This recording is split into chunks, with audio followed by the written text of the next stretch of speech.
There's a time I went to a business, I'd gone for a meeting with a brand, and that brand, I think, was paying me. I'd gone there for a brand deal of about 5 million, right? For me to just do, I think, 2 videos, right? 5 million. And I was like, oh, my friend works in the building. Let me go and say hi to her. Yeah. So their receptionist tells me, I'm like, oh, I'm here to see XX. Like, okay. They're like, oh, are you Prim? Most times I'm just like, no, it's not. Like, you're sure? It's not you? I'm like, no. Okay, it's like, but so these things of content creation. Now, once you come home with way, Bambi, do you make money? do you do anything for yourself? Bambi, like, Bambi.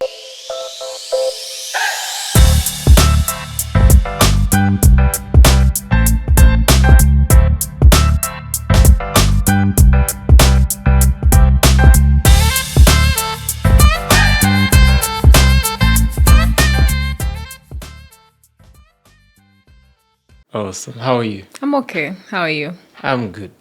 Yeah, today's a good day. A good day? Yes. Why did you say that? Today's a good day. The past couple of days didn't feel like that. Yeah. Yeah. But today felt like there's been like a calmness, yeah. Interesting. It's not as stormy as the past few days, so today's a good day. Is that an internal storm or physical? An internal storm. And today feels like a very much better day. What do you think is different? I think hormones. Hormones? Interesting. Hormones. Are you conscious of your hormones? Yes. How so? For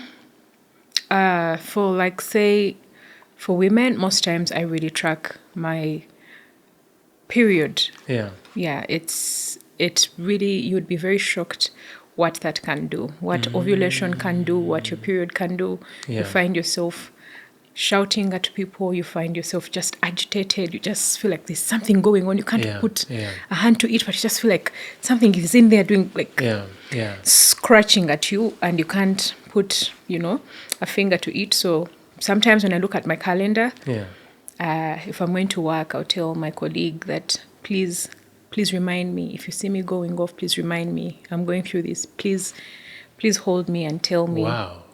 Yeah. Or I'll just tell her, please today take the lead. I feel something. Just Wow. Yeah. But that is actually amazing. I was researching about emotional intelligence. And emotional intelligence, the first thing that is important is self-awareness.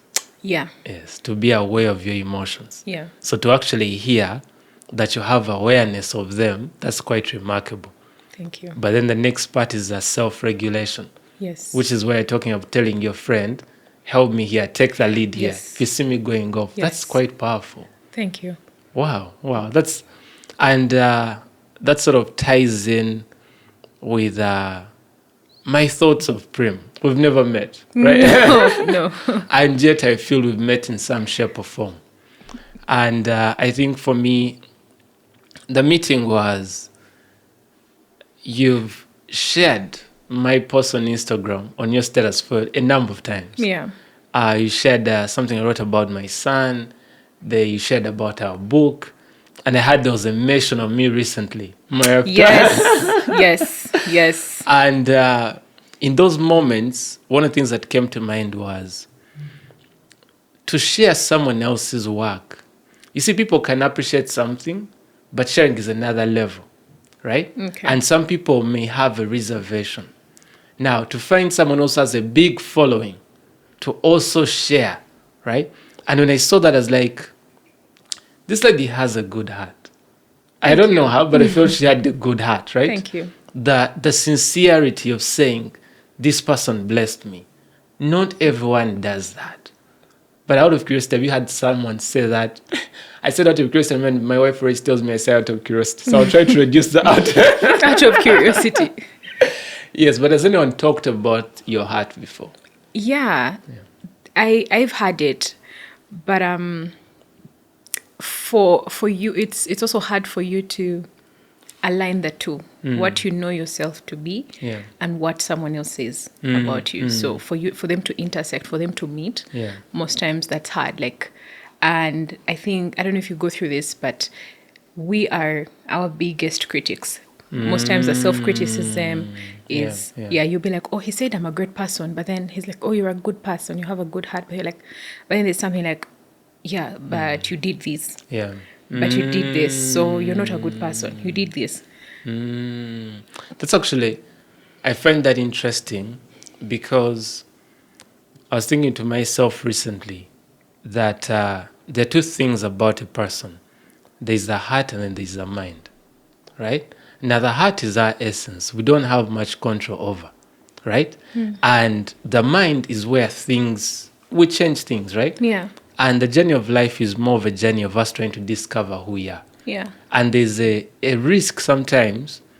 You may be told this is the way to go, but you may not believe it, right? So you have a mental struggle of finding yourself, right? And I feel a person who has a good heart, in the journey of finding themselves, they can get onto a wrong path, but their heart will bring them home. That's true. Yes. So that's why I draw the difference. That's really true, actually. Yeah. The heart really does bring you home. That's true. I agree. And actually the Bible, to get a spiritual for a minute, Paul says there's no condemnation to them that are in Christ Jesus. And it's the same idea that's saying that if you're in Christ, you're a new creation. Yeah. Not that your mind has been transformed. You are a new creation in spirit. It's a transformation of your mind that's now the work in progress. Yeah. Thank you for sharing that. Yes. Awesome. But I was almost saying out of curiosity. It's okay. You can be curious. Awesome. So for someone who doesn't know Prim, who is Prim? I was recently telling people to stop saying those things of I have a degree in this, I'm a mother, I'm a what. But I think it's so funny that that's what comes to mind. That I was born in Masaka in 1983. From Masaka? No, but that's what comes in mind. Like just listing my biography. Yeah. But I think I'm just right now in this moment. So I usually introduce these days when they ask me who are you, I say I'm a mother, I'm a wife, and I'm a philanthropist. I like to put these things out there. My friends laugh when I say I'm a mother, I'm a wife, and philanthropist. They laugh. But yeah, these days that's how I introduce myself. That's what I put out there because these are the things I want to be, that I'm going to be at a certain point anyway. But my name is Prim Murungi. Right now, I'm a continuous work in progress. That's why I'm in so many aspects of my life. Right now, I'm just a fragment of different things that just keep moving. Like they're just moving, and that's what makes me up. Say, I was amazed by your introduction of someone who decides to introduce themselves as what they are. Looking forward to. I can't wait to be those things. Where does that come? What inspired that? What inspired that is I think around I think the beginning of this year. I was recently sharing, and that's why I think talked about you. I was sharing that I woke up one day and I envisioned myself as someone, this particular person, as a higher version of myself, as a higher being. It's like I woke up one day and realized that I could be different. Like I could wake up today and want to be a tennis player, and I would practice it and actually become a pro and even go for competitions. Like I realized that the things that hold us back are things that you realize that there's nothing, like they're non-existent. It's in your mind, right? So I realized that if I told myself that I want to be an Olympic swimmer today, I would actually practice, and maybe 1 year or 2 years down the road, I would go to the Olympics. So I envisioned myself a certain way. And I got my journals, I went to my Pinterest, I created a board, and I named it Becoming Her. I defined her in my mind. Now, her is a mother, her is a philanthropist, her is a wife, her is a friend, her is a sister. Like I envisioned the things she does, what time she wakes up, how she talks to people, how she talks to herself, all those things. I envisioned them and I wrote them down. I wrote them down, and I also wrote down the things about me that I do not like, that I would like to change, the things that I could do better, the things that I could do to get there. Yeah. And I didn't practice everything at once. I just went to work one by one. And I went to work in the small things that I could start with. Yeah. That could look like waking up early. That could look like working out. That could look like eating differently. That could look like speaking, to people differently. But also, for me, it even like came down to dressing up, like the way I dress. How does it communicate who I am? Yeah. The way I speak to people, how does it communicate who I am? I became so aware of how much change I can bring into my life. Yeah. And I went to work. Wow. Have you read the book Atomic Habits? No. I haven't read the book, but I heard about the book, and the essence of it is like tiny habits that bring change. Yes. So hearing you say that, it's along those lines. I agree. Yeah, I agree. What I find interesting is you made a statement about if you wanted to be a great person in a certain area, you can actually work towards it. Yes. Do you believe that? Yes, I do. Have you seen that play out in your life? Yes, I have. Where? Yes. I remember the first time that, and so I used to be quite problematic to leaders. I've spoken about this before. Someone else was told to lead a team, and I felt like it should have been me. I'm like, I come to work early. I don't not miss. Yeah, I do not, But that, so when they didn't give that to me, I resorted to giving them such a hard time. And pointing out all their weaknesses, right, to the team so that we can undermine that person's leadership. Yeah. So one day I was asleep and I just had a dream, I think, like a verse, I think in Isaiah or Ecclesiastes. And I remember that dream so vividly, and I remember that moment so vividly because I had not even put a bed sheet on my mattress. So I still see myself sitting on that mattress cover. Like I jumped up, sat on my mattress cover, threw away the blanket, and I opened the Bible and I read. And it said something like, serving your leaders just as if you were serving God. And I sent a very long message to this person and told them, I have not been the best person to lead, but I promise you I'm going to do better. From this day forward, I'm going to serve you. I'm going to serve you so diligently because I realize that I cannot just be a Christian serving God, but also skipping the power, the higher power that is here, and then God is here. Like I can't say that for me I'm bypassing and going to serve God and then leaving these people here, So, and from then onwards, I dedicated myself to serving this person and covering them up. Because, the Bible says that love covers a multitude of sins. And I went and I told myself that I'll cover up their weaknesses. Unlike before when I would amplify them to everyone so that we can undermine, like, why would they give it to them? They don't even do this. I do this, I do that. And I served them. So when I changed that, my elevation came in about, I think, 3 months, and I left them. But I realized that I left that team. But I realized that I needed that lesson because going forward, it actually manifested in my life, right? So I remember telling myself that I'm a very good servant. I'm very good at service, and I'm very passionate about service. So one day my colleague is like, I recommended you to lead this team. As she was leaving, she's like, I've recommended you to lead this team. And I told her, no, why would you do that? I'm not a good leader. I'm a very good servant. You need me on your team as a servant. You need me down here, like I'm a foundation that is going to support you and make sure that that building is up there. That is who I am, but don't put me up. Don't make me the building. Don't put me up there. Don't let me not be the roof that is seen. Let me be the foundation, right? And she's like, there's something I see in you that makes you a good leader. And I was just like, I'm like, no, I'm not. Please leave me here.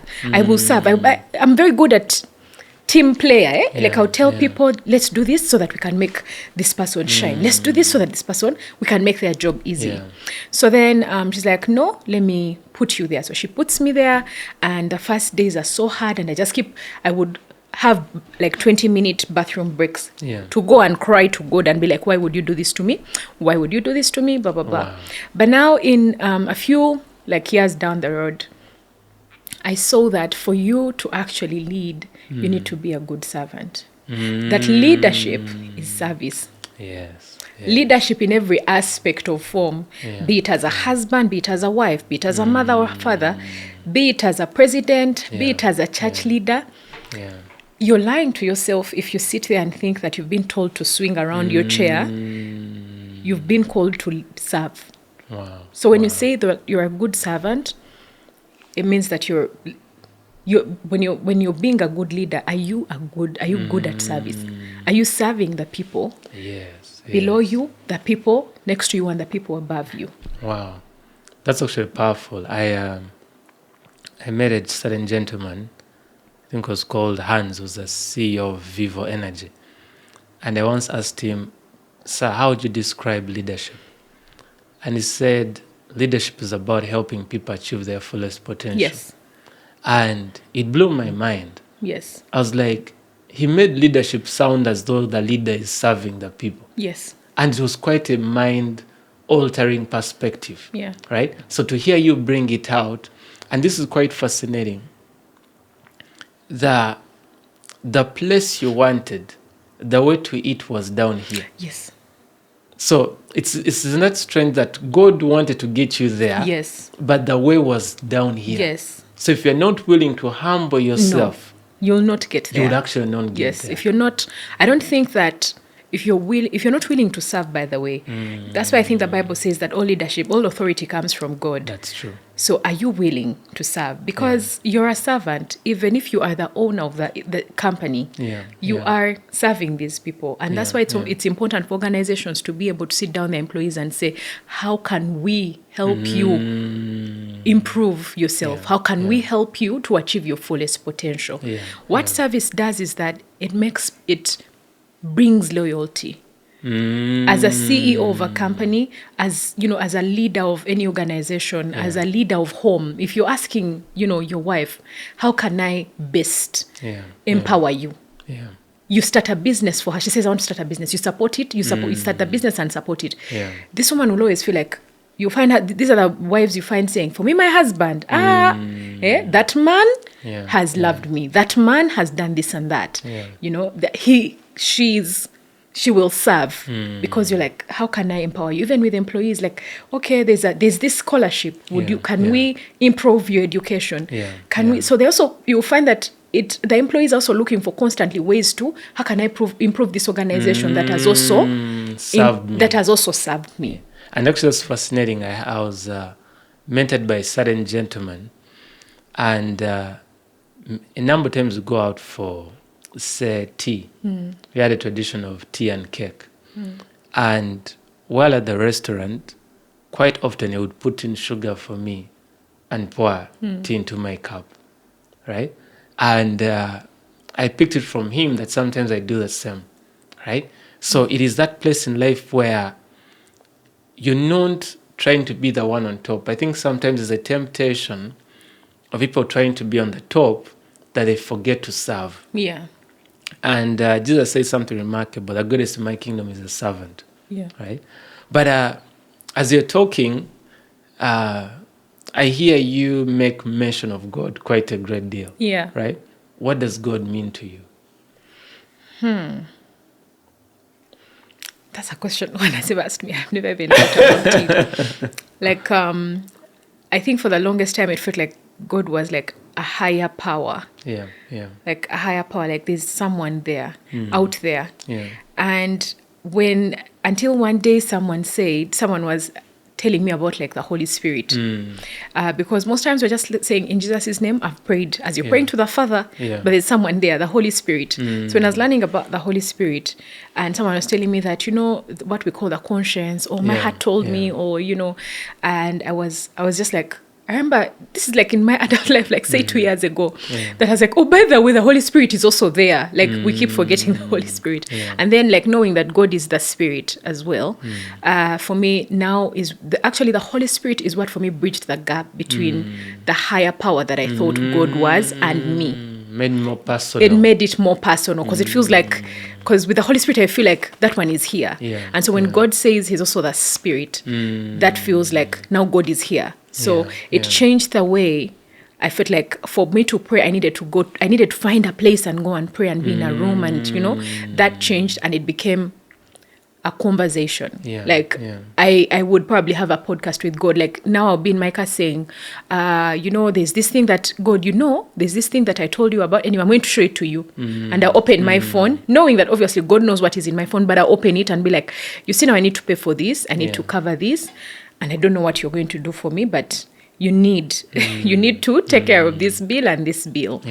So God stopped being a higher power. He stopped being Jesus' father and the creator of the universe, now to more of my God, like someone surrounding me, like this, like engulfing, like a powerful being that engulfs me, like just around. Wow. That's amazing. And to an interesting part I've been curious about, how did you get into content creation? This now it has a definition. When I did it wasn't content creation. It was just me. I think that was like COVID. No, before, like around 20, I had like a platform on Instagram and whatnot. But it was more of, and I've told this so many times, it was about vanity. It was about me posting, look at me and my nice jeans. Look at me now, I have a car. I am not a poor person that you used to know. Please, those who used to go to school with me and I didn't have tuition, come and see me now. So one day, but it still left me empty. God, I was empty. I was so empty. I was so, you would post and be like, Bakalabye. But then sometimes there's still that weakness. There's like a voice there saying that, but you're still that person. You're still broke. You're still that person, right?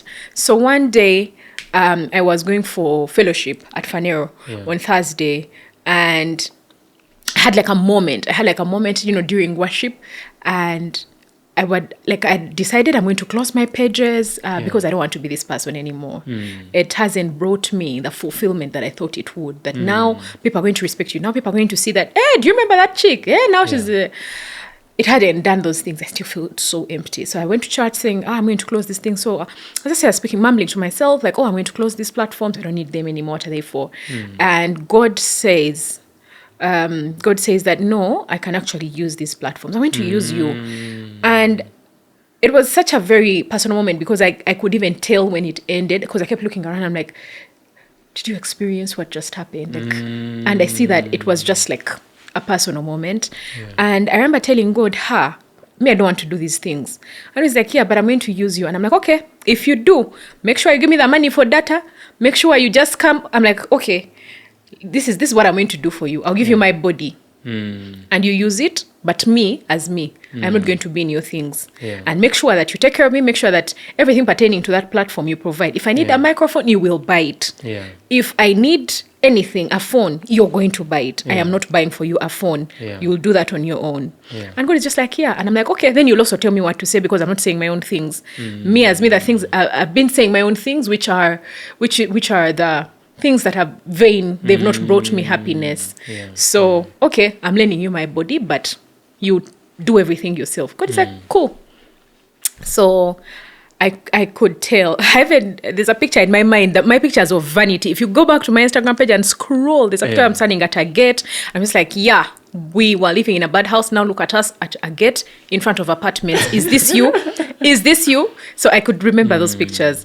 And that was the transition. For me, that was the turning point. Sure. So I remember walking through a realm and I knew that I wanted to do service. From then on, I wanted to serve people. I wanted to, I understood it as this is ministry.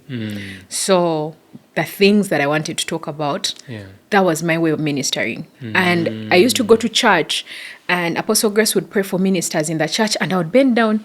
I'd be like, please let that blessing continue to those who want to be ministers, who want to stand on the pulpit. That is not me. I'd be like, I don't want to be standing on the pulpit preaching. I'll go down, right? Because that's how I understood ministry to be. But I didn't understand that our lives are ministry.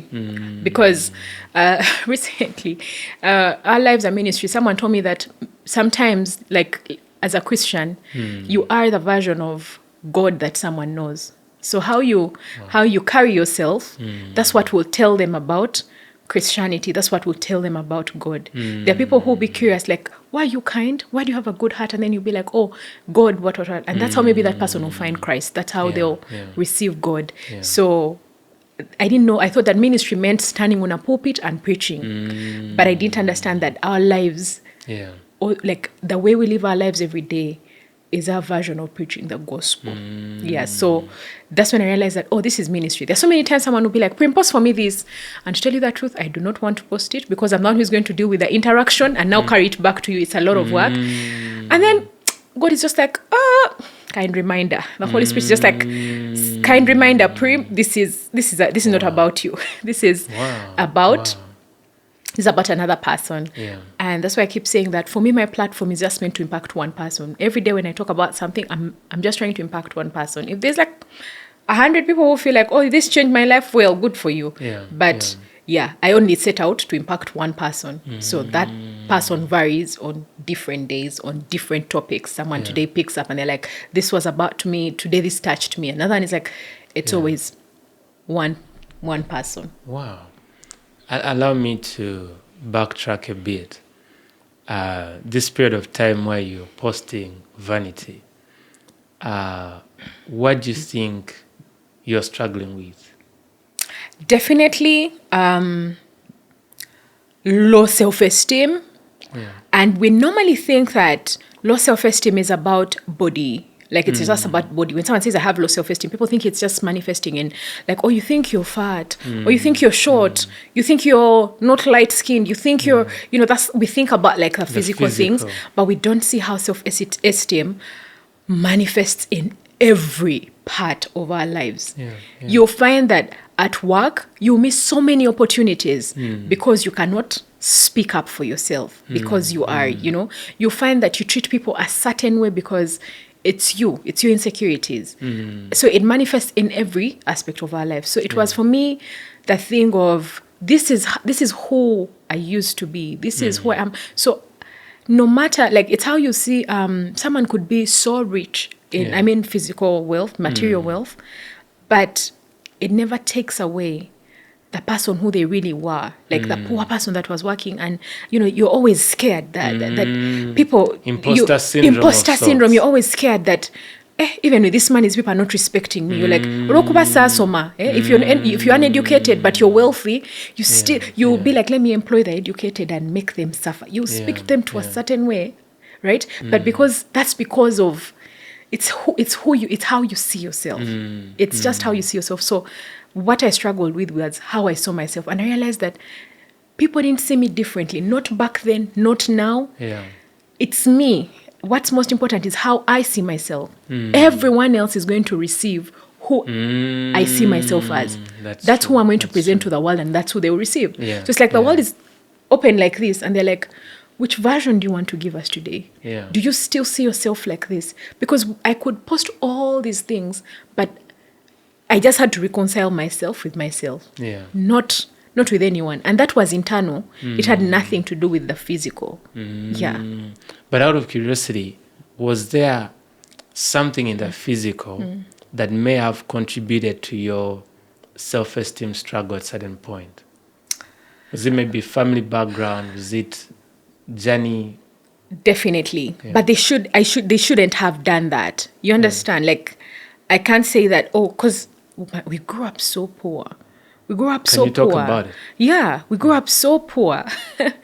And each time I talk about it, I just talk about this rat that was constantly passing on the curtain of our house. And when we moved from that house to another house, we went with that rat in the chair. No kidding. Like, we went with that rat, and like, I just remember the first time we moved into a house with a bathroom. We didn't shower until like midnight because we could not believe that we could shower at any time of that day or any time of the night, because the bathrooms weren't out and they weren't being shared. And we couldn't, like, I remember the first time we had now a bedroom, because for the longest part of my life we had no bedroom. We were just putting a curtain to divide the living room. You're kidding? Yes. No, I'm not. And this is just like 2015. You're kidding? 2015, which is yesterday. Wow. 2015, yeah. So we're just like putting like the sitting room curtain and By our we, beds. who do you mean? Me, my mom, and my siblings. Wow. Yes. So that's like yesterday. So I don't think that is supposed to have defined me or even like my siblings. It shouldn't even define anyone, right? Yeah. So I can't say that that's why I had low self-esteem, but I let it. You understand? I let it. I remember my friend recently came to my house and she's like, I remember your house and the first time we came and she's like, you were scared to take me there. She's like, you kept apologizing. She's like, she's like, I look at yourself now, you have a house and stuff like that. She's like, you kept apologizing. And I realized, why was I apologizing? Yeah. Because she was also asking me the same question, like, why were you apologizing? She's like, we kept trying to beg you to take us to your home and you didn't. Like, and I didn't see why you were not taking us there. Yeah. So it shouldn't have seeped into. I let it. Yeah. And what's amazing, for the time of non-Prim, I couldn't imagine any of that. Oh no, that's actually those are stories that that's how I started content creation. Those are stories I would be telling, like, guys. So for those who have followed me, like since I think 2020, and 2020 mostly they know 2020, they know these stories. I'm always telling them what they're like. So many of the times I'll tell the story that people are just laughing. They're like, "Oh my God, Prim, if this is who I am. You are just describing me. You are just defining this moment for me." And that's congratulations. That's how we started. A lot of times we talk about success, but I think many times what we miss is where people are starting from. The journey. Like it's. You could say you've arrived at destination faster than I, but the question is, where were you coming from? Yeah. Right? To hear that journey and what you've been able to achieve is quite remarkable, right? To imagine that you're one of the most popular Ghanaians on Instagram. No. I would argue. No. Okay, maybe I could say influential, because your audience quite is... connected to you. It is, yeah. Yes, it is. You're not just having numbers of people. Yeah. There are people. That's why I remember the first time you shared something from me, I think I had about hundreds of people follow me, right? Yeah. And that's when I saw the power of your influence, right? Because someone else can talk about it, but there are people who don't trust their opinion much to actually follow, right? And... yeah, so for me hearing this story, and I'm glad you didn't know the story, because I can be real hearing it for the first time. But I've noticed something. You're quite, you're real. Thank you. Yes, you're real. You try, I saw one of your earliest YouTube videos, and you're trying to get ready. And the realness blew me away. I was like, thank you. So I'm out of curiosity, where does this realness come from? Because the fact that you're consistent with it, I'm sure you're conscious of it, right? How conscious are you about this realness? What's it about? So I can't even believe that that's now like something we consider a compliment. It shouldn't be a compliment that you're real, because as opposed to what? But that's the world we're in today. As opposed to what? Yes. Because I feel like it's too expensive for me to fake it. Yeah. It's too expensive for me to fake anything else. It's so bad that even when like I post stories and I want to put a filter, I'll be like, but now people are going to meet me on the road and I'll just be there with my pimples, but yet they so clear skin in the morning. So I was like, you know what, let's just leave this and just continue. So that when you meet me, I'm showing up with my acne and there's no lie. On days when my skin is clear, glory to God. On days when it's not clear, glory to God still. I feel like I don't want to. One of the things that I've talked to God about is that when I was younger, I used to pray and tell God that I want to drive cars in the places that I once walked in. I want the people who saw us to give testimony. I kept saying, I don't want to be rich from abroad, no. I just say, I don't want to go abroad and like say buy a car. Yes.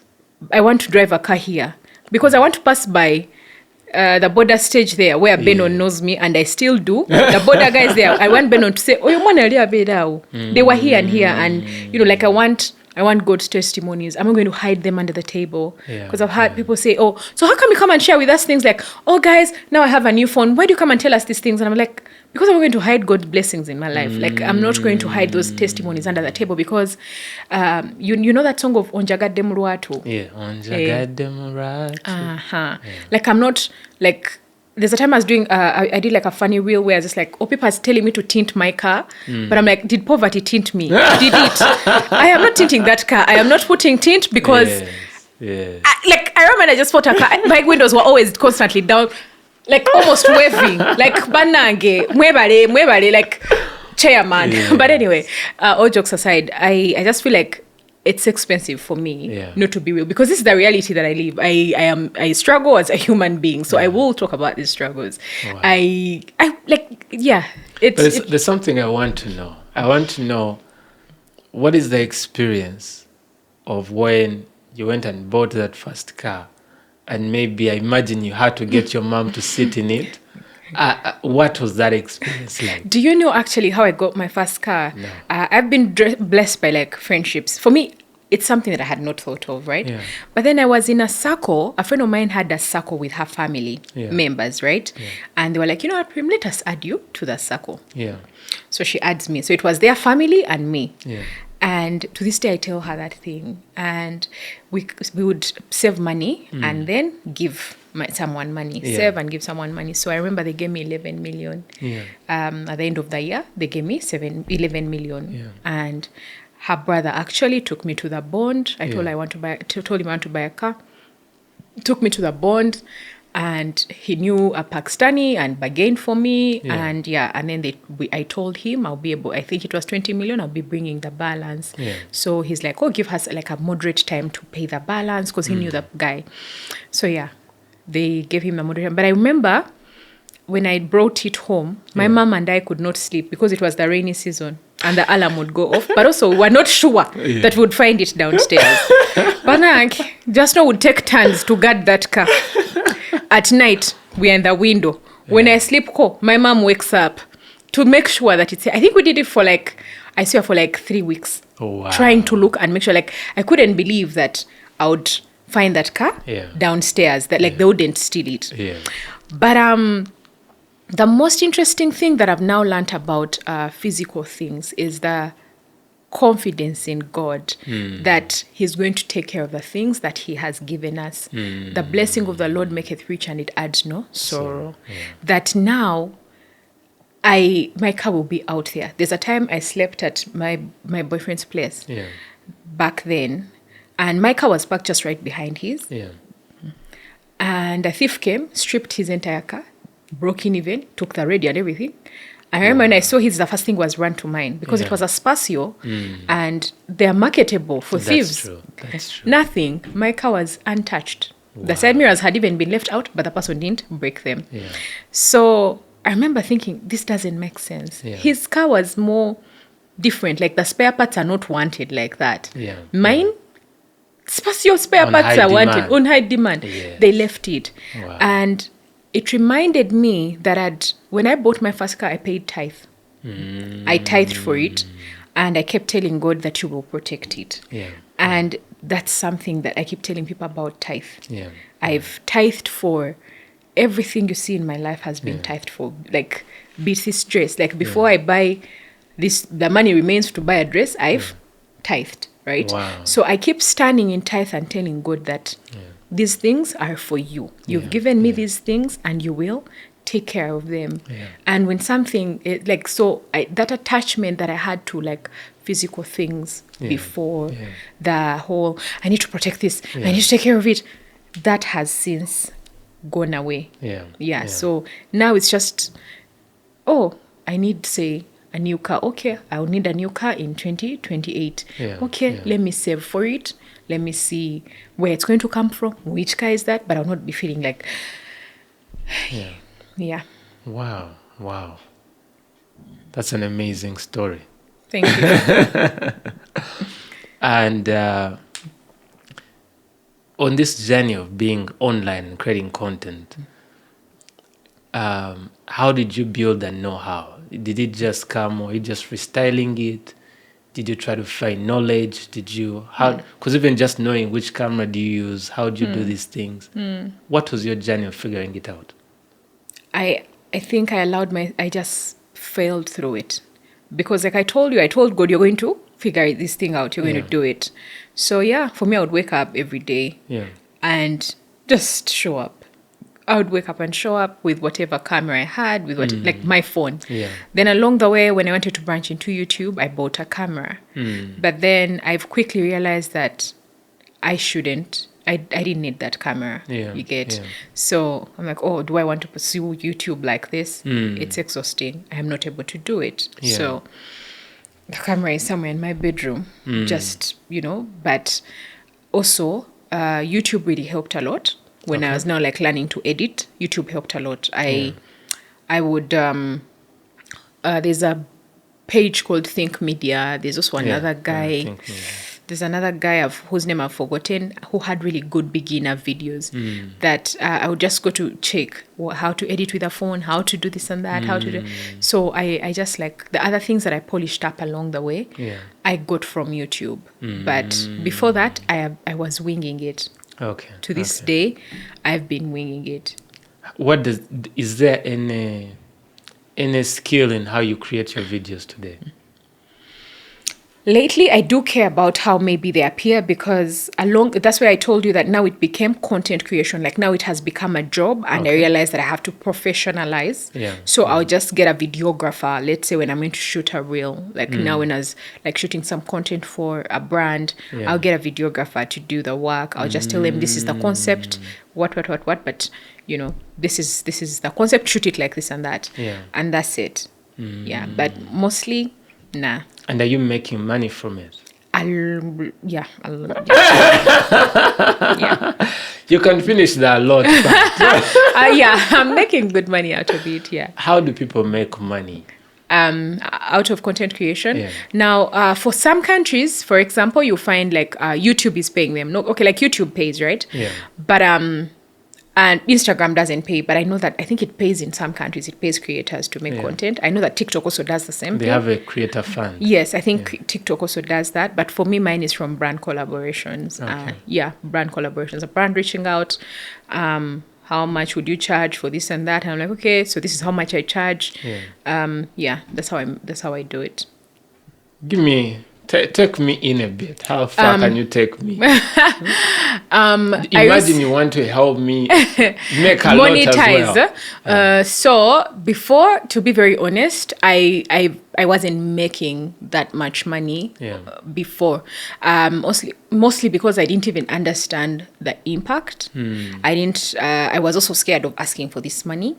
So someone actually approached me. She's like, Prim, let me manage you. She's like, I feel like you don't understand how good you are and how you could be making money out of it. So one day she finds me at like an event. She's like, let me manage you. And I told her, oh, cool. And ever since I started working with her, we changed the rate card. So a rate, a rate card? So we changed the rate card. She's like, no, you shouldn't be charging this for this. You shouldn't be charging this for this. You should be charging higher for this. But also realizing how much work goes into content. You realize that there's so many cameras here today.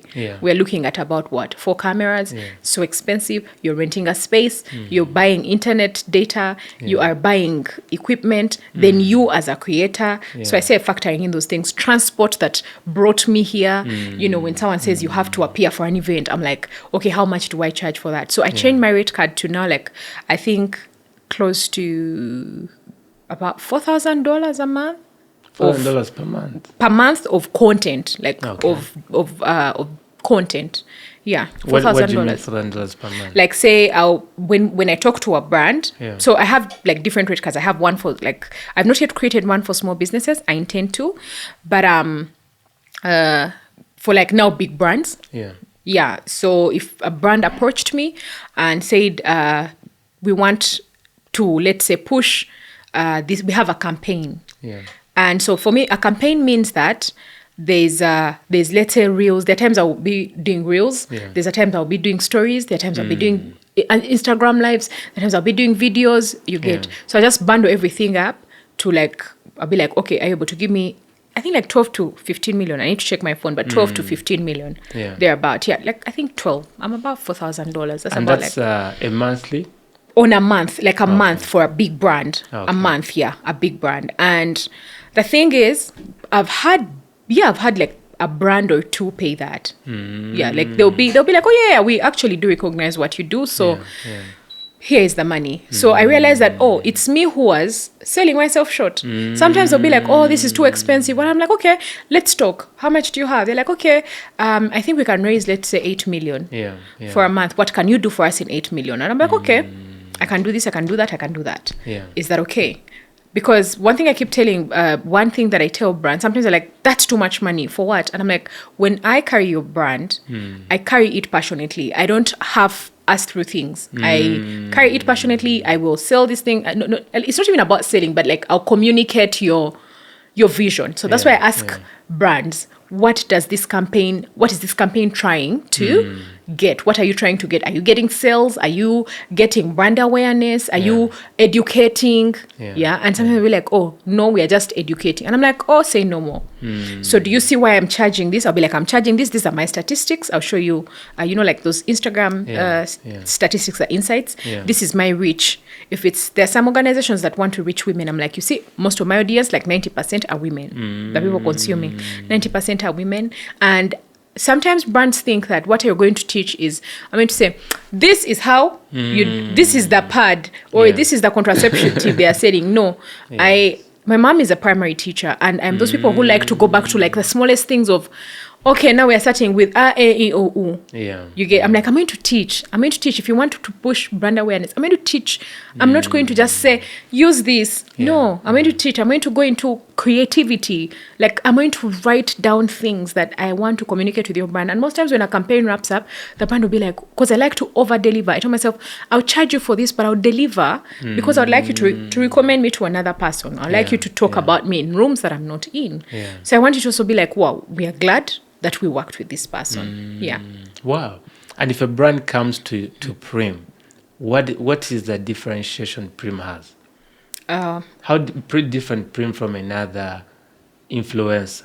Now that's the thing actually that I keep telling people, that we don't even ever have to compete in this world, because we are all different. Because I feel like you and I, for example, Felix, you and I could be contacted by MTN, let's say. And MTN Uganda tells us to, let's say they want to push Momo Pay. I did their Momo Pay. I did a Momo Pay campaign. So Momo Pay is their, like loan, their cashback loan, whatever. Do you know you would push it differently? Give me an example of an idea of how you would talk about it. That's hard on the Okay, spot. if they were sponsoring this podcast, you'd probably talk about something like, oh, we recently didn't have, let's say, I got a loan and maybe bought a microphone. You understand? But for me, I'd be like, I was in the market and I ran out of money and I decided to buy groceries. We are different. We will push it differently. So most times brands are just looking out for that difference in individuals. And they'll come to, so you and I are not in competition with each other. Me and you are not even with anyone else. I'm not competing with anyone else. That's why a brand will hire like 10 different influencers or brand ambassadors or, creators, because they are going to Prim because she speaks to mothers. And we want moms to one day get an MTN loan when they need diapers. You get, they'll come to another person, Rita, who cooks. Like one day, Rita is trying to buy fish and she has run out of money and Rita buys the fish. So we are very different, and brands are coming to speak to us because of our difference. So when we understand our uniqueness, we realize that we never have to feel like someone has stolen your blessing, someone has taken your this thing, or that deal was mine, then so and so took it. I know for sure that no one will ever deliver the way I deliver. I'll also never deliver as you deliver. And there are people you speak to that I don't speak to, that will be like, I'm not going to use this thing, until they'll be like, oh, Felix is using it. Okay, we'll now get it. Okay, that's interesting. And how did Unpopular Opinion come about? So one day I had visited, Claire had her baby, and I visited her, and we're having like, I think, a very honest conversation about like what she was going through at that time. I think, no, she was actually, had she had her baby, I think. She's like, and it's like, and we realized, we're like, but these are things we cannot say out loud. You get the struggles, what she's like, but It's like, but we should start a conversation. We should actually have a podcast and talk about these things. I'm like, yeah, we should. I've always wanted to do this with like different ladies. Like, let us just talk about like reality and life, and I just like have very honest, raw conversations. It's like, we can do it. So for me, I'm the kind of person who, especially in the past, it's one of the things I'm working on. I can talk about something. I'm really good at brand strategy. Brilliant. Like I will run with ideas and expand on it so much. But then after that, when the energy wears off, not pursue it. Now Claire is a doer. Claire is a doer. Claire gets an idea. She immediately goes to work. So Claire was like, we should do it. Who else should we talk to? I'm like, we can talk to Fiona. Oh my God, yes. So next thing you know, Claire's like, I found I think we can just start recording the videos on our own. Let's first go and do an Instagram story to show people that we're coming soon. And let us go and record it. We don't need much. We just say, you don't need much. You need to this, So yeah. It's like, let's just get a videographer to take videos of us. Let's take pictures. I remember the first pictures we took in Entebbe. We took those pictures. It's like, now let's just show people that's coming soon. Now let us go. I can talk to these people and we can record from here. And in exchange, we can advertise for them. Then we can pay just like a fraction of the post. Yeah. And that's how it started. Yeah. She's a doer. Me, I was like, we were serious. Me, I thought we were going to talk about it and leave it there. Wow. So it means the three of you knew each other. Yeah, we knew each other before. Fiona and I have worked together. We've been friends for, what now? We met in 2015, so almost 10 years. Okay. Yeah, then we met Claire later on. Yeah, we met Claire later on. But each of us had their own like platforms going, and we... And when you met in work environments? Fiona and I met in a work environment, yes. Okay, and Claire? Claire, actually, we met on social media. Like she had just moved back to Uganda, and she was trying to get into the space to teach about like businesses, to teach small businesses how to make money, how to make sales. Yeah, so she used to watch my content. So she inboxes me. She's like, I've been watching your content and following you. She's like, and I like your authenticity. She's like, I like that you share things like, and I want to get into this space. So I figured that you're the one person who could help me find my footing and like just get in. So yeah, I was like, okay, let's see what we can do. So we met and interesting. We began. Now, having been doing content this while and it's clearly doing well, you're thriving in this space. Honestly, especially in this season, it has really kept me afloat. Now, in this season, it has really kept me afloat. Why do you still have your full-time job? The thing is, I'm really, really passionate about career. Really? Yes, I am really passionate about career. Very passionate. Like, I even want to go back to school and grow. I want to grow through the ranks, yes. What's the passion? Where does the passion come from? I love service. I'm a public servant and I am really passionate about it. Like, I keep saying that I wish that they would speak to me. Like, I wish like someone from public service would speak to me. Yeah. And I'm very passionate about changing public service. Like, I'm happy to go to work. Believe it or not, I'm happy to go to work. And when I get to work, I sit in my car and say a prayer. Like, God, I pray that today I'll serve your people. Yeah. I pray that you will give me the right temperament to serve them. I pray that they'll leave feeling like, I got really good service from such and such a place. Yeah. I am passionate about public service. This whole, the mentality that people had of, those ones, please do not go to ministry of this. Yeah. They leave office at midday and come back at 3 to carry their bags and go home. I want to do better than that. Like, I want to do better than that. I want us to all, I feel like, that domino effect, like changing yourself and changing like a few things and then eventually, compounds. So I feel like, what is my contribution to my country? Yeah. I love this country and I love service. Wow. I love service. I love career. That's the truth. So that's why I still do this job. I love it. Why it blows my mind, I happen to be on a different side. I dropped out of university. I've done jobs I've hated being employed. So to find someone on the other side of the scale is quite remarkable. Like a lot of people just say, we're just here to pay the bills. For me, it's beyond. I actually like it. Wow. It's not just to pay the bills. I love it. That can be another entire conversation. I purpose to improve it. I purpose to improve myself. Yeah. Like, I love it.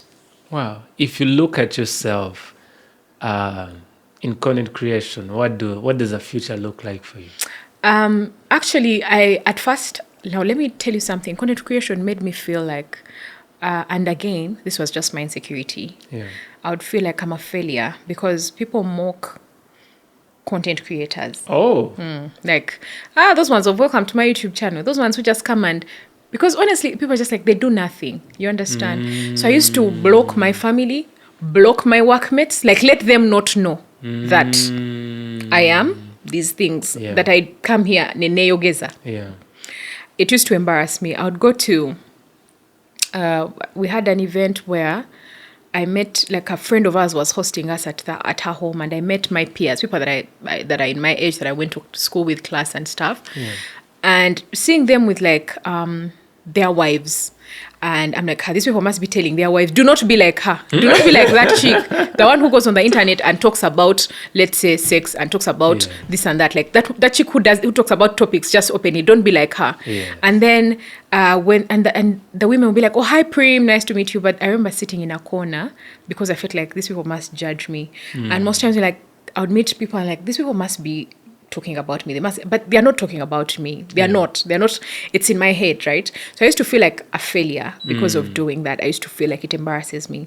But then, I've also had incidences where there's a time I went to a business. I'd gone for a meeting with a brand, and that brand, I think, was paying me. I'd gone there for a brand deal of about 5 million, right? For me to just like do, I think, 2 videos, right? 5 million. And I was like, oh, my friend works in the building. Let me go and say hi to her. Yeah. So their receptionist tells me, I'm like, oh, I'm here to see XX. I'm like, okay. They're like, oh, are you Prim? Most times I'm just like, no, it's not. Like, you're sure? It's not you? I'm like, no. Okay, it's like, but so these things of content creation now once come on mutwe, Bambi, do you make money? do you do anything for yourself? Bambi, like, Bambi, and like the people used to also ask my friends, but like, no, your friend, so does she even work? Because we've grown up in a society that believes that everyone has to be in white collar jobs. That's what people respect. And I used to get it a lot, like, so do you work? So that let us gauge how much we can respect you. If you work, it will go up here. If you don't, like, and yet Paulo Cafero once said in a song that amagezi gabaga mutwe simugejo. Yes. So, and yet a lot of people just conceive the whole, okay, if you sit in SC and swing around, now you deserve our respect. You're a doctor, you deserve our respect. Lawyer, you deserve, but now you get. So it used to embarrass me. So she tilts her head. So, and I remember that day, I was so mad because I was just like, I just want to see my friend, please let me be. Yeah. So anyway, we are big fans. Like, so anyway, I remember pulling out my phone and I'm like, here, I make money. You see this is my, because the reason I opened a dollar account is because I worked with a brand that was paying me. I'm like, this is a dollar account. You see this balance, this green here. You see $2,000. That's content. You see right now, I'm from a meeting just across. I'm going to be paid this much. Like, I was so angry. I said, telling her, you see this money here. This is $1,560. I was paid for a brand. Then after that, I went back and I was like, but they fudge. To prove what to you? And then I realized that it's me who has been trying to prove a point to myself, because that insecurity is within me, that people see me here, down here, that they don't take content creators seriously. But now I'm just like, this person that I told you about, that the woman I wanted to become, the person I wanted to become, is like, for me, am I comfortable? If you think I'm not making money, if you think I'm just wasting time on the internet, that's on you. That's okay, right? I don't need to prove anything to you. And I realize that most of the battles are within ourselves. You get, it's me battling with my self-worth. And there I am trying to prove it to a stranger that, you see, I am being paid this and that and that. For who? For what? Did it improve them in any way? Did it improve me? No. I was still angry when I left.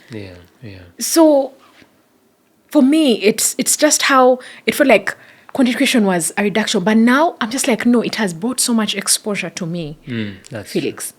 And now you cannot believe that when I apply for jobs, I list it down in my CV. I write it down. And I know that the organizations I want to work for are going to employ me more for my content creation, because that's community service. What I do a lot of community service, and it has brought out such potential in me that I didn't know. And I'm going to be hired more for this than for my this professional experience, 5 years here, 7 years here, degree here. You get. I'll be hired more for the things that I can do, the skills that I've learned from content creation. I edit videos now. It has also shown me that if I went to a different country right now, I would actually still be a content creator, and I know for sure I would make money out of it.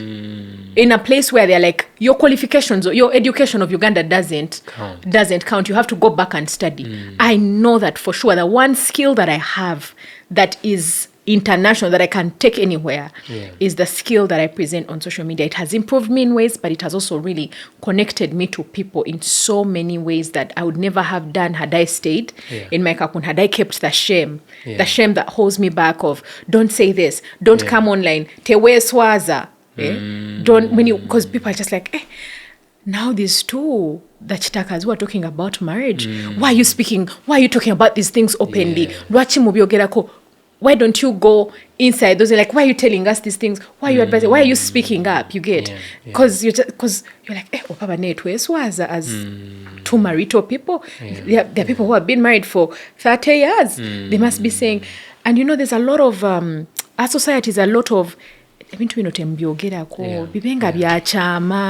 you get, but before, for me, like now I look at it as it's a job. It's a job and it pays. Wow. That's interesting. It's interesting about the perspective of society. And I think the reason why I may not be alive to it is you read my book and how I gave everything of mine and went on the floor.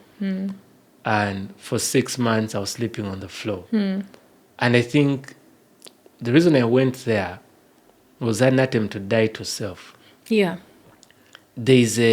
I once had a gentleman who said, it was warning the kids about not having an over concern for money, for status, for glory. And he said, one day you'll meet a man who cares for none of those things, then you know how poor you are. And when I was on the floor, I got a chance to get a good job after. And I made a decision to not change my life, right? Because there's always a temptation when you're winning to show people you're winning. Right? And you start to sort of give the power to the people. You lose yourself. Right? And they learn the power is in having that contentment, right? And the power with that as well is that you trust the leading of God within you, because you don't have to reconcile it with anything else. Right? Because when we were studying the podcast on marriage, we had gone through certain fights. And we're like, if we knew these things, right, our journey could be better. And you're like, if marriage has these struggles, how come no one has been talking about it? Because it's... Exactly. Thank you. And then you realize you do yourself a disservice. Everyone is quiet. So just people see you crashing and they're like, wait for him. They see you crash and they don't say anything, right? Because they want to protect themselves. And as hearing you say that, I think the major barrier in someone in the content space is being willing to be vulnerable. Right? But it's not I don't think it's something you fake. Do you think someone can be real who's not real? I think I keep saying that we can't decide your realness for you. I can't say that, you're not being real, because what do I know? That's your reality. I've given an example where I've told people that when someone sees someone who is like, say, rich, And they're posting on social media like, oh, please unwrap this new watch with me. Please unwrap my Mercedes with me. People are like, you're not authentic. What do you mean they're not authentic? They're authentic. Do you know they are my rich. life? They are rich. That's their reality. We want to relate so much to the stories of poor people that like we feel like, oh, that person is relatable because they're sharing, like say our journey or whatever. But even this person, there are people who relate to them opening their Mercedes. Yes, there are people who relate to them buying a new car every 1 month. There are people who relate to them. They're flying out for vacations every now and then. There are people who relate to them having this much money in the bank. So we can't decide what's real for you. Yeah. That's quite an open-minded perspective. It's just Have you always been that open-minded? I think it's a muscle that I've tried to exercise. How so? There's also Felix, there's a way open-mindedness also sometimes can slip into ochisusiza. You understand? Like there's a time I used to be very ochisusiza. And it's like, for me anything goes. Like, oh, you want to do this and that. Oh, by all means, please do. Like I was too liberal. Yes. But now I'm practicing it with conscience. Now I practice it with conscience. Wow. There won't be judgment there. Yeah.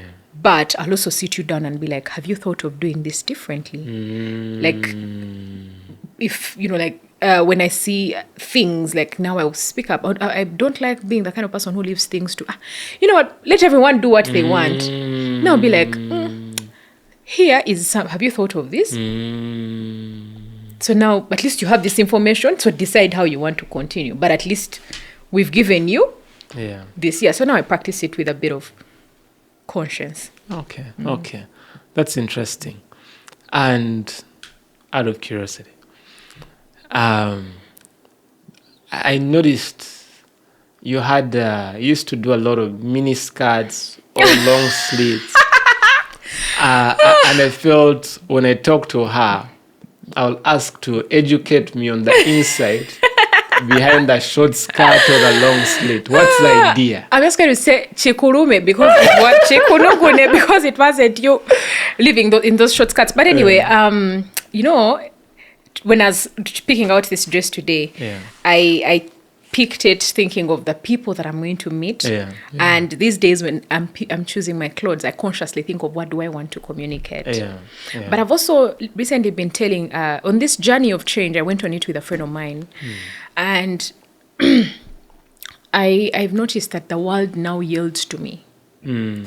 Like when I say I want this, I'll see. People treat me differently. And I remember the first time it hit me, I was like, maybe I'm imagining things. Until one day I'm in office and a colleague comes and says, do you notice that people treat you differently? Like before, they used to give you a hard time. She's like, today I saw so-and-so talking to you in a very respectful manner. And I told her, you know what, Fiona, I didn't think so. Like I thought I was imagining it. You get. So now I know that we communicate so much of who we are in how we present ourselves. So I still do wear mini skirts. Not as often, but where am I wearing it to? But also before, I used to feel like I need to, my friend said it, my friend was telling me. Own yourself? My friend here, this journey that I'm on, there's a friend of mine called Pamela, and Pamela, shout outs if you watch this. I'm very glad that we are doing this together. Our self-improvement journey, she told me that she's like, do you notice you don't talk a lot anymore? She's like, you're not loud. She said, you're not loud anymore. She's like, it's like before you always wanted to show I am here. I am here. She's like, you probably felt so unseen that you needed to be loud to feel like you're being seen. And yet you never needed to. And that's when, like now, I might not be loud, but I will get what I want. You get, like, it will yield to me. It will yield to me. I have now seen I don't have to dress naked to be seen. I don't have to shout to get what I want. I can actually work on these things. So that's why now I can't say that I'm more modest, but when I dress differently, be it in a mini skirt, there's how I'm going to wear it or structure it in a way that communicates that the people that I'm going to meet in this place, this is who I am. Maybe I'm just like, fun vibes. Like, I want you to know that I am fun and I'm edgy, and, like, I'll think so much into just how I present myself, the way I speak to people. Before, if I would just like pass you by, I'm very intentional about greeting and like stop and greet. And there's a lady who also died, a young girl died at the beginning of this year. And I used to there are some events where we would meet and I'd always tell her, you're so beautiful. I find dark-skinned people very, very attractive. So I used to compliment her a lot. But when she died, I asked myself, did I ever stop to talk to her? Like talk to her and see her? Oh, wow. Or was I always just in passing? Did I ever stop to see her? And I remember telling myself, I promised myself that I'm going to stop and actually see people. That I'm going to stop and start seeing people. That when I meet you, I want to actually see you. Be it, even if it's for 2 minutes and we hold a conversation, I want to remember. I want, when someone says Felix, I want it to have like a memory that it does. I want to actually stop and see people. And a lot of times people feel like life is too short. We should be in a hurry. Life is not short. Life is not short. That's why we can reinvent ourselves over and over again.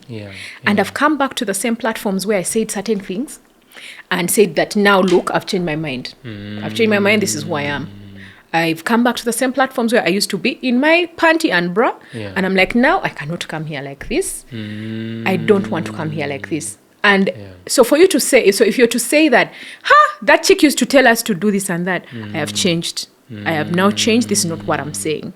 I've come back to the same platforms where I said, I'm cohabiting. I think it's okay. I've come back and I'm like, I don't want to do this anymore. I'm not doing this anymore. And so for me, I'm not holding myself back in. I'm not holding myself in a bubble of, you can't change that. You can't change. No, life is too long.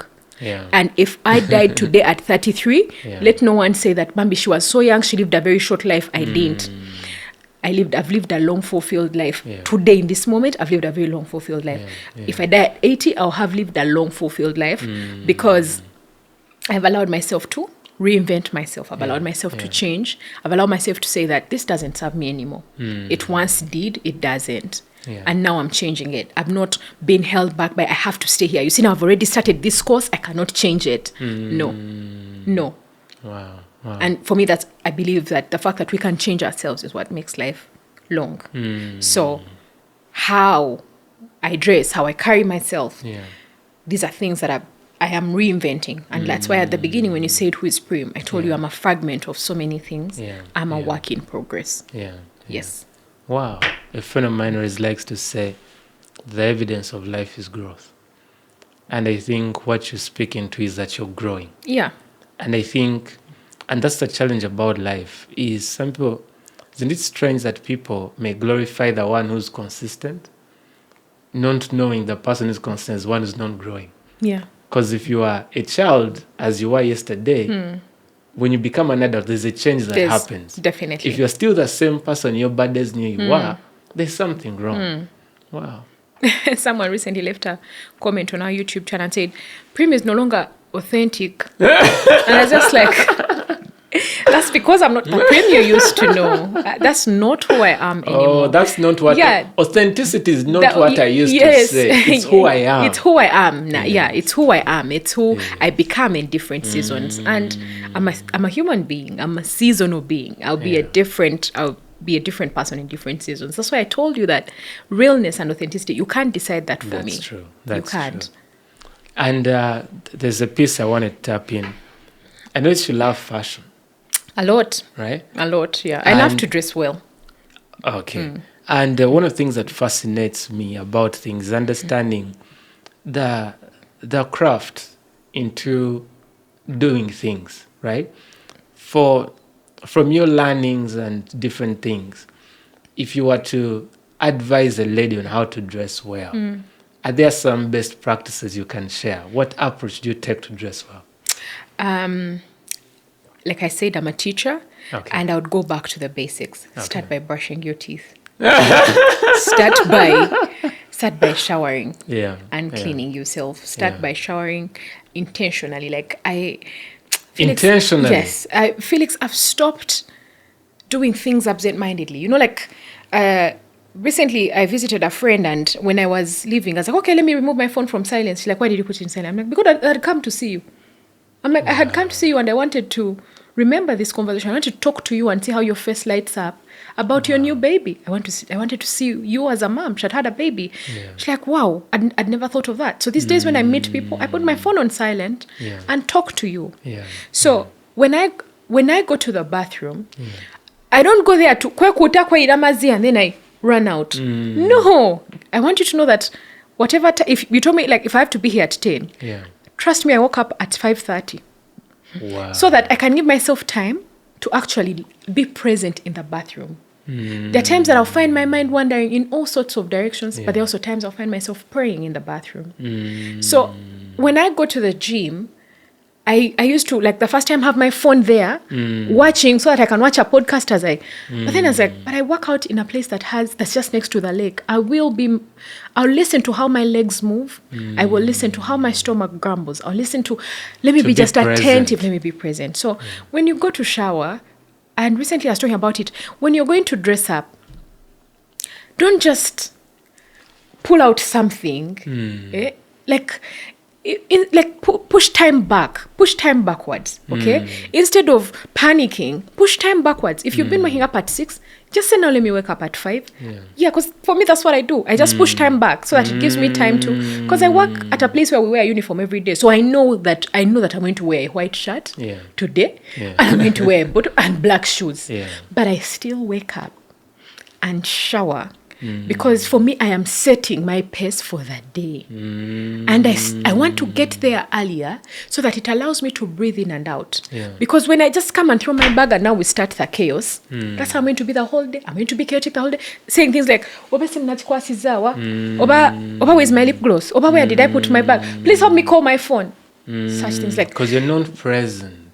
So I will... And you see, that day starts in the bathroom. Our days start in the bathroom.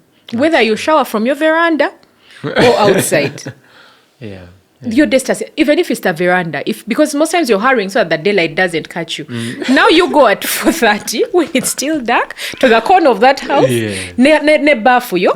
Waida amazzi mpona mpona. Wekuto tukule. Like I promise you, these are the things that I teach on my Instagram. When I come and I'm like, as a woman, wekazi, so that now you're not tewesiga bizigo and it's mixing with water and it's now later going to, when you sweat, it's going to give off a certain. So when you ask me a question like, what tips to dressing well, we start with the basics. Because someone will be like, sina sente zango ye. Okay, let's start with the basics. When you shower, otukula. When you shower, otukula. Wesiga ebizigo, Vaseline omwesiga na kukwata kumugulu. Obona abawoli. Not these things of amazeno tegatu say. You remember when we were kids, we would show Ngava soap has your mother is like, when you Ngava soap is here, then the water has not touched the back. So echango chisayo mugongo nechitukayo. You understand? So being intentional. Like, let's just not halfway through things. It's as simple as that. Westige bizigo. And then esati yechituli eyo jitunge. Fune mpiso ochikuwe ekiraka. Toba mugayavu. Esati jigolole olugoye. Nalisagala nze golola by the. But now I'm like, you know what? Like, those are the tiny habits, the atomic habits you talked about. Those tiny things. When I tell people, someone recently told me when I was talking about becoming her, when I was talking about it, someone was like, but what if I don't have money? I don't know who told you this is about money. Most of the changes I've made in my life have nothing to do with money. So the assumption that everything needs money is a lie, and that's what keeps us in places. Okutunge empiso, okutunge esat. Funa pase yamanda or flat iron olugoye luterere bitali bya mala kujabula gisembuyisa, and then you just leave it like that. Like, be intentional. Esati yobo jamba kuba ekikalu oje omuntu, my mechanic, Felix, my mechanic. The reason I love that man is because it's not even about, yes, emotoka ajikola and he's diligent. But Mubarak bwajja kumacha to pick my car or what. Banange, there's a time I saw him, he will ajaba akubye chikalu. His shirt will be very crisp and ironed. Wow. Very well tucked in. Even his overall is like a fitted nice overall with, I think, the name of his garage, and it's grey. Okitegeera. Ngetukula. Or even ne bwebako oil olumu ajja kukwata ekigundi akyeka nsi but opoja nti eno over eno bagikoze eki bagigolodde. So me, even if I was working in a market, I want you to know, I would still wake up nengolola ekiteteeyi kyange mujja kunsangako gwo omudala thinking that market women are supposed to look a certain way, but for you that's your version of the market woman, you know. I want to show up like this. Yes. And abantu, like when I tell you the world yields to you, you see how people will speak to you. Because the truth is, I keep telling people, the world is vain. Let us not say that we love the heart. The world is vain. That's why we are parking a motoka here. You treat them differently. You know, people say that, have you seen that joke of, have you seen men with their rich friends and how men treat rich men? You've seen it? Yes. So the world is vain. We are not going to lie to anyone. We first judge you for that the is outside. True. That is true. Yeah. We do actually. This is what we know. Yes. Wow. And it's not going to go away. So polish your shoes. Polish your shoes or clean them. Clean your shoes, polish your shoes. So you're talking about that even before you reach about things that require money. Before you say that now I'm buying a dress at again. No one is telling you to buy a dress at 300k. We are telling you that first iron it. Let's start with the basics. Be faithful with a little. Yes, being faithful with the little things. But imagine we've been faithful with a little. Now we're trying to put our clothes together. What tips can you share? Okay, we've been faithful with a little. What tips can we share? I think things like ironing, things like understanding. Understanding that place we are wearing certain things too.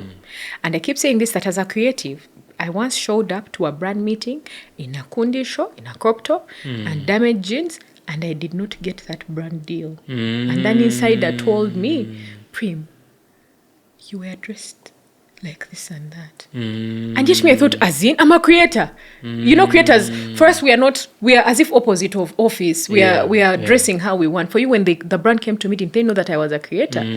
But I had lost it, and I kept thinking about it, and that's those small things that, so time and place. Time and place. When you're going to talk to, you know, like a group of people, know what to wear when. There are also times that you also know fabrics. You get, like there are times that you're going to go. There's a time I went to Fanero in the evening, but the sun was too much. I remember that time we went over to hockey grounds.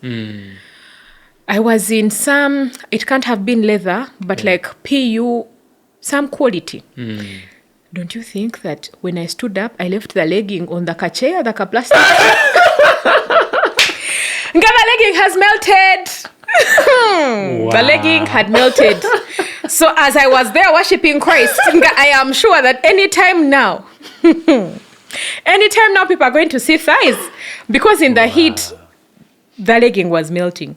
So the fabrics that you wear, like it's hot, you're going to maybe a workshop or something, you're going to be standing on those plastic chairs and you're going to be sweating. You need to wear a fabric that is going to capture that sweat. Do you understand? I don't know if you know these things, but there are times as women we will sweat and the sweat even goes through the legs. So now wear some, know that now I'm going to a place where I'm going to be required to walk a lot, and you know that your thighs are going to rub, you wear pants. So know time and place, look at seasons. And then, I'm going to address people. Let me just throw on a blazer. Today I was telling people on my stories that when I was coming here for this podcast, I was like, you know what, I don't want to expose my arms. You talked about it today? Yes, I was like, I'm going to a podcast, and I don't want the people who watch it. I just a note to them. I'm like, I don't want to wear long sleeves, but still, I don't want my arms to be exposed. Just respect to these people. They are Christians. It's a Christian best podcast. I'm like, let me wear longer sleeves. So this is why I wore this dress. And I'm like, it's black, so it's going to be easy for me to accessorize. I have a dental appointment after this, so it will also be comfortable. Let me wear sneakers. Let me wear a dress that's going to be. easy for me to transition from one thing to another. So time and place where you're wearing certain things to in. Yeah. Interestingly, in design, they talk about form follows function. And what I'm hearing you focused a lot about the function. Like, before you even think about which color of dress, which style, start with the function. The function. Where are you going? That's powerful. What do you, and these days I'm like, how do you want people to perceive you? And before I speak to them, they'll just see how I'm dressed. You get. So wherever I go, I'm like, even if I'm just meeting your friends, even if it's just a casual event, whatever it is, I think so much into, because like I said, I'm just now like doing this whole, who is Prim? I'm just reinventing myself and how do I perceive myself and how do I want to be perceived? So yeah, I'll speak up, and the way we look like is people's first perception of us, that first impression. So I want someone to be like, oh, this person looks like, yes, he's a Zigo. This person looks like she was intentional when she was dressing up today. You can tell, oh, there's a hint of this. There's a hint of perfume. It means that she wanted to be, So I'll find that people will yield to me like that. So the function, the time and place, and then when you're buying, longevity. Before I used to do a lot of fast fashion, but the things, those things you wear today and then tomorrow, they're not, you wash it and it's gone. So now I take time. And also I used to be a shopaholic. I used to shop a lot.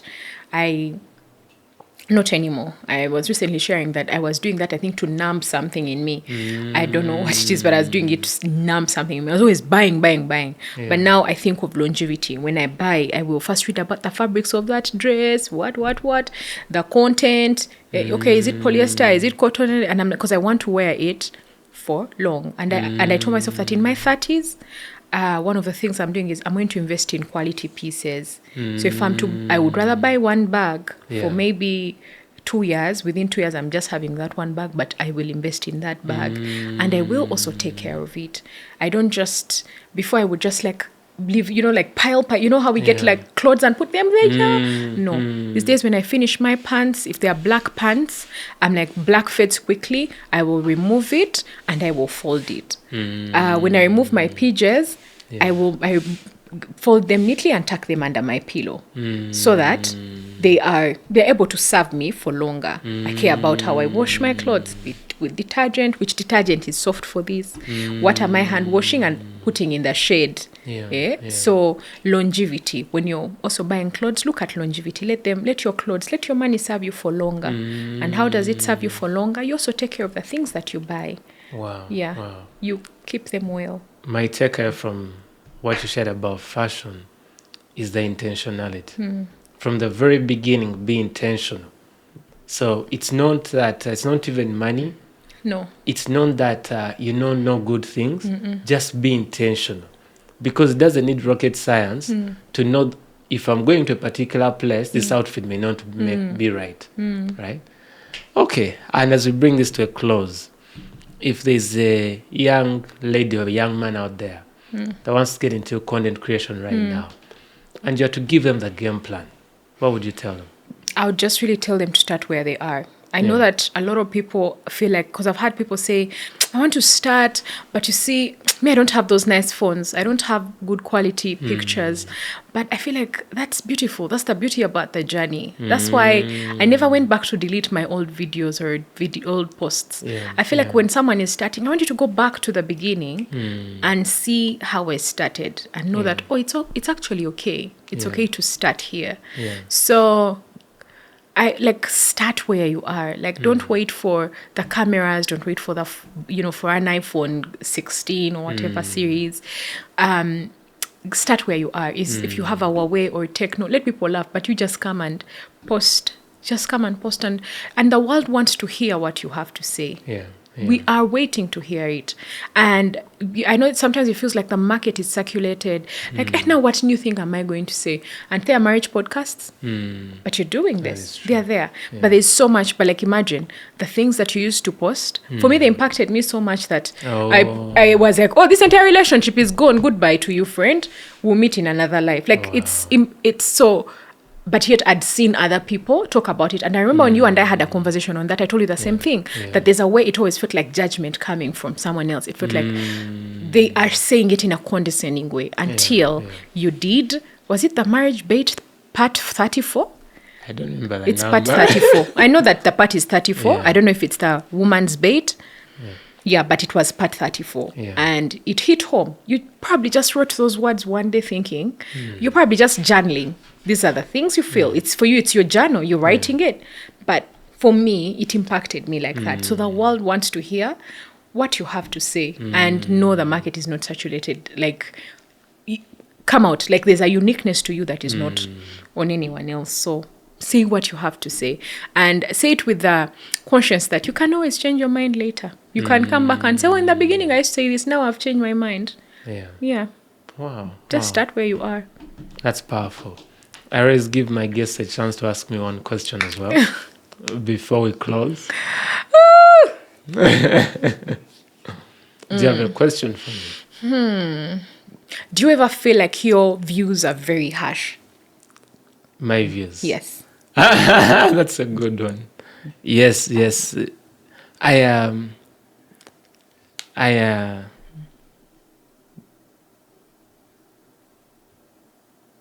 It is, I think it has a bearing to what you're talking about.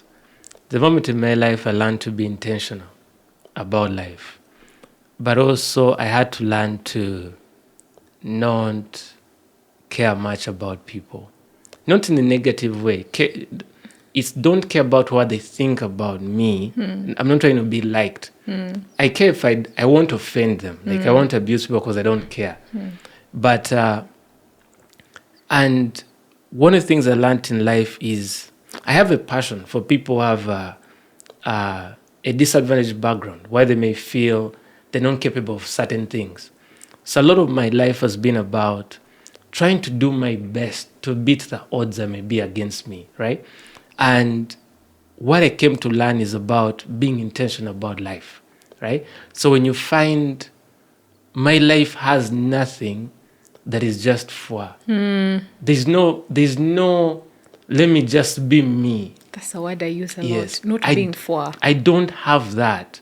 I am very intentional. Yeah. Everything, you come to this studio, for instance, I know everything in this place.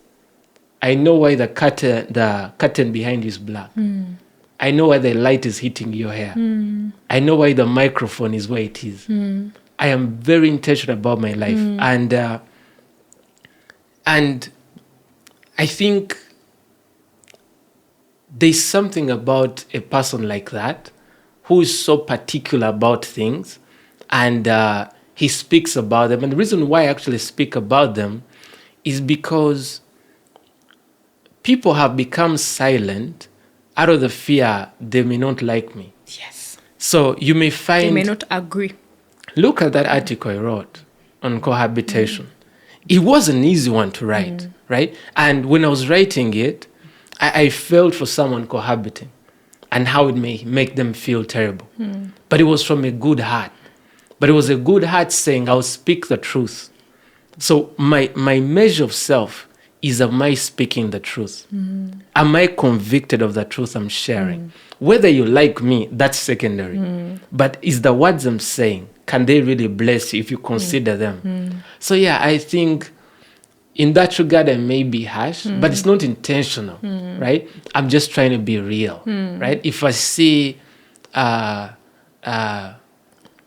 there's a lot of covering. The world, covering up so that we yes, can be we're nice. covering up so that we can much, be considered right? nice, yes. And you can actually have a friend that sees you make a mistake and they don't want to offend you. And they let you continue that path, right? Is that a good You're friend? not doing me a favor. Thank you. I've said it. I've shared about, we agree. Like the things you talk about, we agree.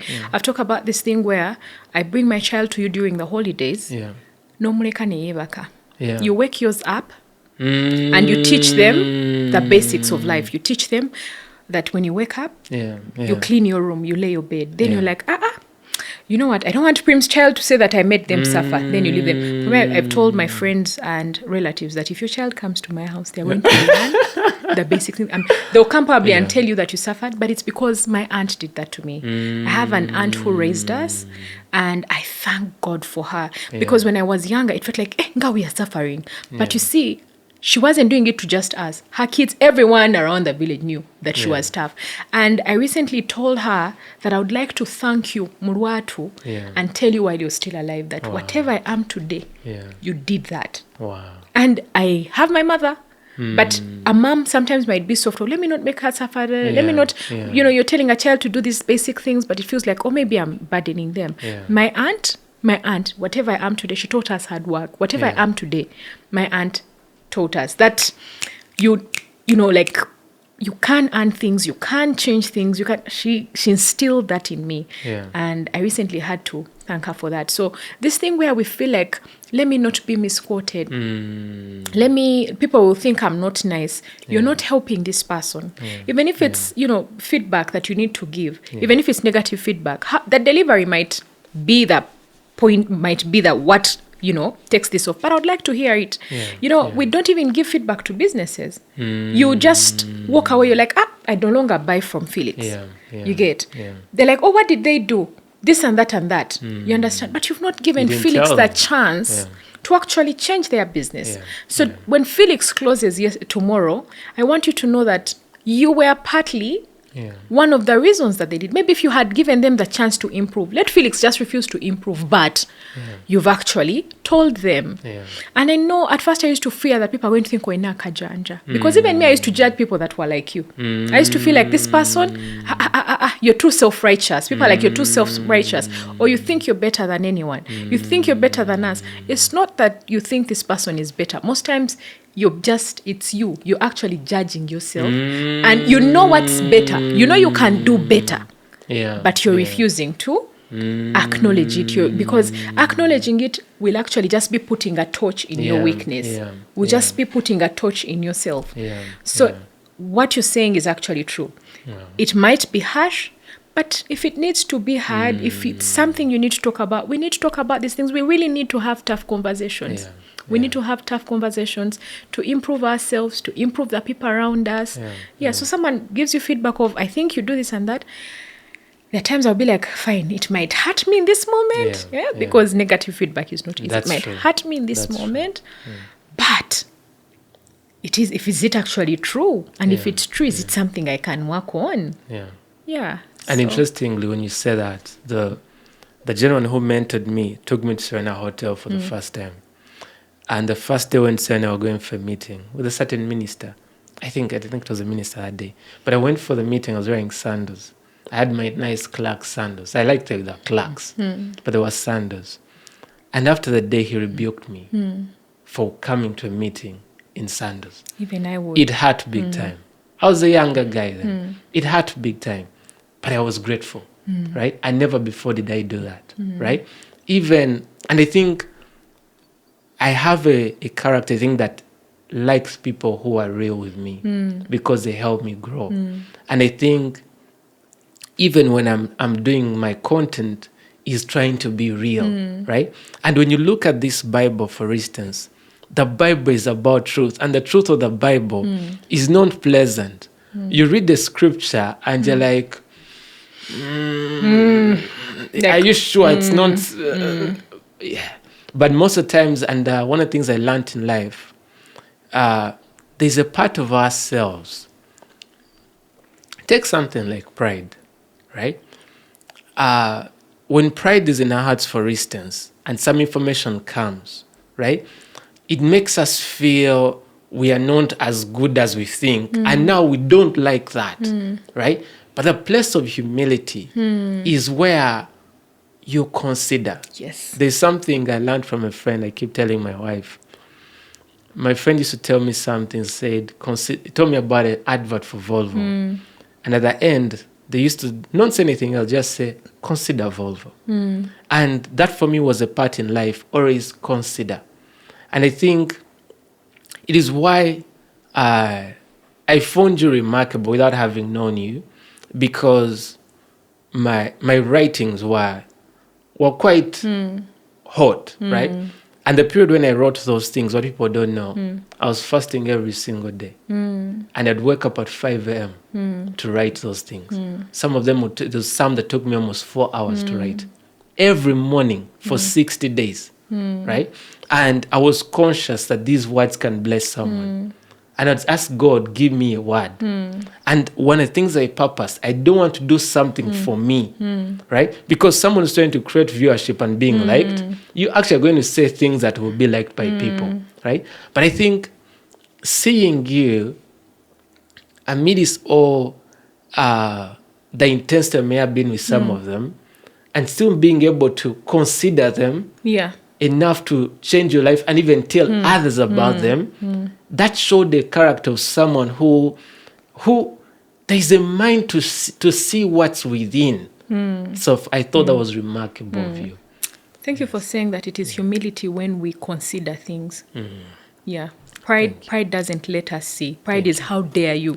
Thank you. Who do you think you are? Thank you. You've not walked a journey in my shoes. You don't know me. Thank you. Humility is consider. Yes. Consider this. Prim, That's my takeaway for today. it's been a great conversation. Yes. It's the first time I've met you. It's always scary meeting someone for the first time while you're having a conversation. Yeah. It could bomb, right? But this has been amazing. Thank you for thank having you very me. much. Thank you so much for having me.